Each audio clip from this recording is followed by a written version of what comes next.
In this lecture, we will discuss some critical issues in Exodus 1 through 18.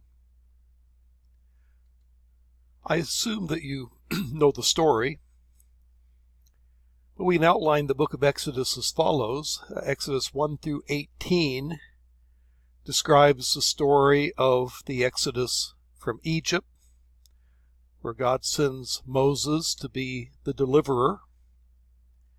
And indeed, you could say that the key word in this part of the book would be deliverance. Whereas the last part of the book, chapters 19 through 40, is where God makes a covenant with Israel at Sinai, gives them the Ten Commandments, gives them the book of the covenant, gives them commands on how to build how to build the tabernacle, and the various items of furniture therein. Golden calf story shows up in there too. But anyway, the emphasis there is the covenant at Sinai. And so you might say the first part of the book, the key word is deliverance. The second part of the book, the key word is covenant. Chapter 1 describes the oppression of Israel, where they were forced to build store cities and make bricks, and we have some Egyptian artwork here that shows exactly how that process took place. Though they're not Israelites, these are actually Nubians, who are people south of Egypt that are enslaved for this purpose. You can see the taskmaster with a whip and a rod to force the laborers to work. But then you have the story of the oppression in chapter 1. And because the Israelites were multiplying greatly, they appointed, they made the decree that all the male babies would be killed. And you have the heroic midwives, Shiphrah and Puah, who refused to cooperate in that venture. But that leads us to the rise of Moses, the deliverer. At the time that the babies were being killed, Moses was born. He was hidden for 3 months, but then, as you know the story, that his mother hid him among the reeds, probably with the intention of Pharaoh's daughter finding him. And indeed, his sister Miriam was on the lookout to offer a wet nurse for the baby if the baby were adopted. And sure enough, Moses was adopted by Pharaoh's daughter. But when Moses reached maturity, he saw an Egyptian taskmaster beating one of his fellow countrymen, a Hebrew slave. Angered at this, he rises up and kills that taskmaster, and then Moses becomes a fugitive from the law and is forced to flee Egypt in order to save his life, going to the land of Midian. And of course, while there, he meets Jethro and Zipporah. Zipporah becomes his father-in-law. He ends up marrying Zipporah after saving her from some ruffians who were at the oasis, at the water hole. And that'll lead us to an issue that we do want to talk about, and that's the account of the call of Moses at the burning bush in Exodus 3 and 4.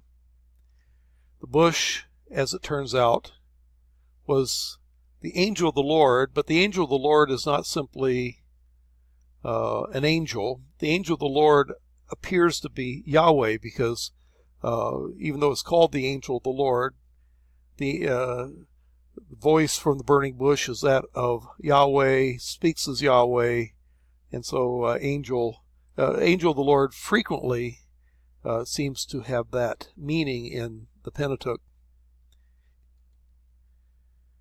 And at this time, God reveals his name. He says, I am who I am. You shall say to the Israelites, I am has sent me to you. He commands Moses to go to Pharaoh and let the Israelites go and worship Yahweh in the desert.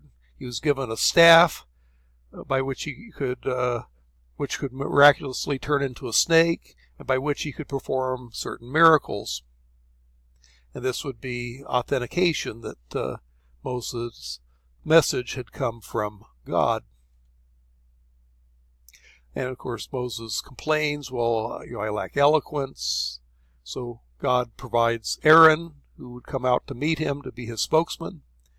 And so he goes to Egypt with Zipporah, his wife, and his son, whom he circumcises along the way in a story that we don't have time to tell, in obedience to the Abrahamic covenant. Now, at this time, God reveals his name. Verse 13 through 15 is worth reading. Moses said to God, "Behold, I go to the Israelites and say to them, suppose I do that. The Lord, the God of your fathers, has sent me to you, and they ask, what is his name? Then what shall I tell them?" God said to Moses, "I am who I am. This is what you are to say to the Israelites. I am has sent me to you." And God also said to Moses, "Say to the Israelites, the Lord," or you could say Yahweh, "the God of your fathers, the God of Abraham, the God of Isaac, the God of Jacob has sent me to you. This is my name forever, the name by which I am to be remembered from generation to generation." Now, again, the word rendered Lord is God's personal name, Yahweh.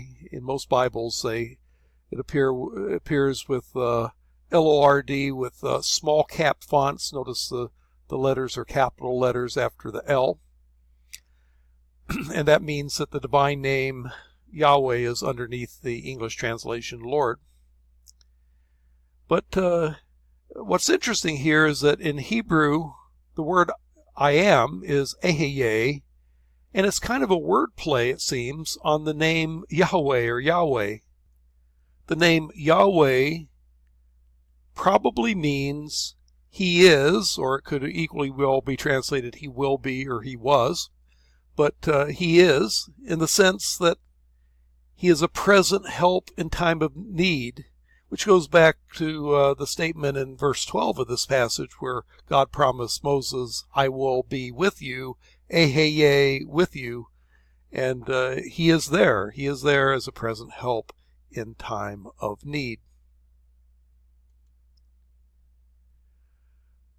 A few other things to mention in terms of the next section with the contest with Pharaoh.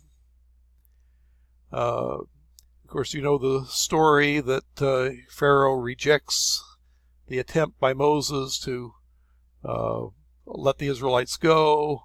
He responds by oppressing the Israelites even more, forcing them to gather their own straw as well as the other materials.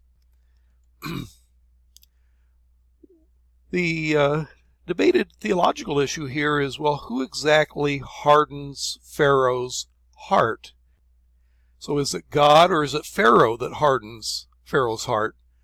And what's interesting is that it's portrayed as being both. 9 times it says that God either will or did harden Pharaoh's heart. But 9 times it says either that Pharaoh's heart became hard or Pharaoh hardens his own heart. The word heart in Hebrew is the Hebrew word lave. And heart in Hebrew is the seat of the intellect. A hard heart is a stubborn or unreasonable heart. And I would argue that there's no direct relationship with salvation here. Yes, God hardens Pharaoh's heart, but first of all, Pharaoh was kind of an unreasonable guy to begin with, and he simply reinforces what, to an absurd extreme, what Pharaoh was inclined to do anyway. And the way that he manifested his hardness of heart was that he became stubborn or unreasonable. It's not that he kept him from being able to be saved. It didn't harden him in that sense.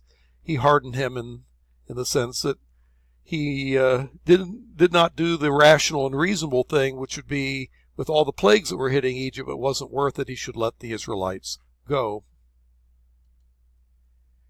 Now, Romans 9, 17 and 18 does talk about this. It says in those verses that Scripture says to Pharaoh, "For this very reason I raised you up, that I might show my power in you, that my name might be proclaimed in all the earth. So then he has mercy on whomever he has mercy, and he hardens whomever he wills." And this is taken in Calvinist tradition as, well, Pharaoh is merely a puppet in the hands of Yahweh, and he applies this illustration to God's plan of election of choosing some for salvation and some not to be saved. Non-Calvinists would tend to give greater emphasis to human responsibility, noting that in Exodus, Pharaoh hardens his own heart before God hardens it. And my comment is that the Bible affirms both God's sovereignty and human responsibility, though different theological traditions work this out differently.